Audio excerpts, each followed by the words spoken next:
Hey, Ed here from 10,000 Foot View, and I've got another Google Ads quick tip for you today. Just before I jump in, I'd like to remind you to please subscribe to the channel. We post once or twice a week all about Google Ads.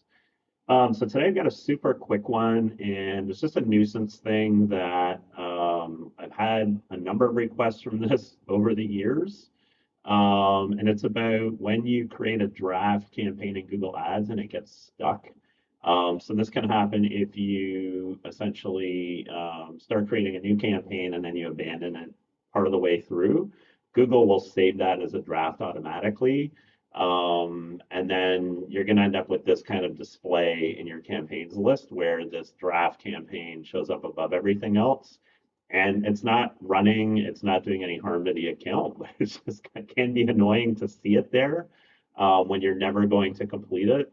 So what some people do to solve this is actually finish the campaign and then they will pause or delete it. It's definitely an option, but there's a much easier solution to this. And I'm going to show you that now. So basically, just go to your campaigns view. You're going to see this here, and then you're going to click on the overview tab. Okay, and then you're going to scroll down until you see the draft campaign. And I've already pre-scrolled this just so that with blurring, I don't have to blur a moving screen, which is really difficult. And so you'll see the draft campaign here, and literally all you need to do is click on remove, and it is gone.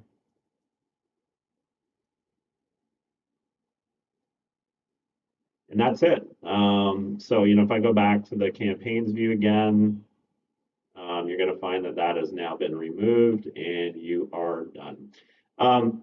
Really quick one again today, but hopefully if you've had this issue, if you've had a draft campaign stuck in the account for a long time, you now have a solution for that. That's it for today. I will see you next time.